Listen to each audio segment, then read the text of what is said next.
kurangnya ilmu. Ini orang-orang ahli ilmu semua, Masya Allah. Cuma masih sendiri ya.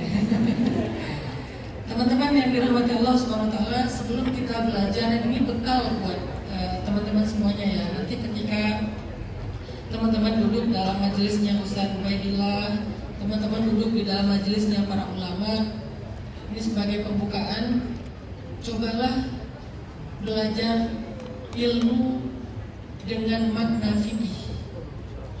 Ini fikih di sini bukan fikih dalam konteks syariah ataupun hukum agama, tapi fikih dalam konteks bahasa secara umum.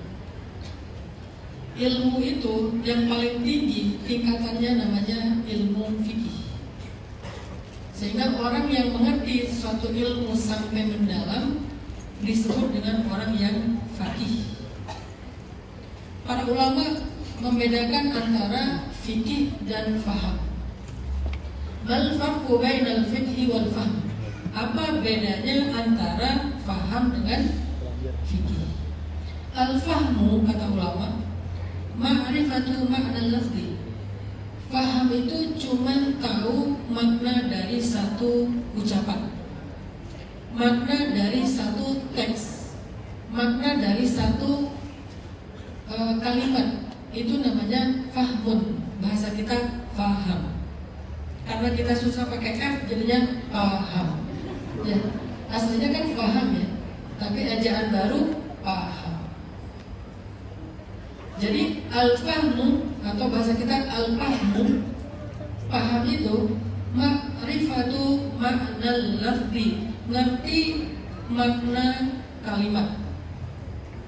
Sedangkan al-fiqhu, fikih itu ma'rifatu muradil mutakallim, memahami, mengerti maksud dari yang berucap. Itu dua hal yang sangat berbeda. Contoh saya bilang gini, masjid ini kecil ya. Kalau kita melihat itu dari, mendengar itu dari konteks paham, apa kalimat yang diucapkan sederhana? Masjid ini kecil. Itu kalau pakai paham. Tapi kalau pakai fikih, maksudnya apa Ustaz? Oh, ternyata bukan masjid kecil, tapi jamaahnya rame sampai masjid terasa kecil. Itu bedanya orang yang paham teks dengan yang fikih teks. Orang yang paham teks, dia cuma melihat ayat, hadis, udah, itu pun dari terjemah. Sehingga akhirnya dengan pemahaman yang terbatas itu dia menilai orang lain, kamu salah, kamu bid'ah misalnya. Gak usah dibahas deh. Misalnya ini yang enggak benar nih, karena dia ayatnya gini, ini hadisnya gini, dengan cara paham. Dia paham nggak ayatnya? Paham. Tapi dia nggak fikih. Kenapa? Karena dia nggak tahu maksud dari ayat itu. Dia nggak tahu maksud dari hadis itu. Dia nggak tahu maksud Allah itu apa, maksud Nabi itu apa, maksud ulama itu apa. Dia nggak ngerti. Kenapa? Karena dia nggak fikih. Terus bagaimana caranya biar kita fikih? Bagaimana caranya kita ngerti maksud dari orang yang berbicara? Kita harus dekat dengan orang itu. Semakin kita dekat dengan orang itu, semakin kita mengerti maksudnya. Kadang orangnya cuma senyum-senyum aja kita ngerti. Oh, ternyata dia berkenan. Kadang orangnya diam aja kita ngerti. Kadang kita chat nih, kita kirim, terus dia baca tapi nggak dibalas, kita ngerti. Nggak dibalas, kita ngerti ya. Atau dia balas titik. Kita langsung ngerti. Atau dia balas iya.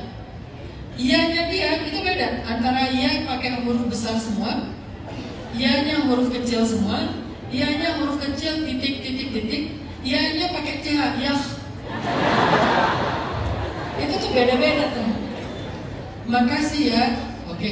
Makasih ya, makasih ya. Itu beda.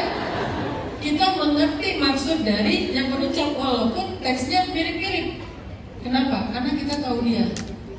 Kalau dia nggak pakai emoticon, berarti dia lagi sebel. Kalau dia nggak pakai titik-titik, berarti dia lagi bete. Orang yang nggak ngerti dia nggak akan ngerti. Oh, oke, dia bilang iya. Padahal iya di situ artinya enggak.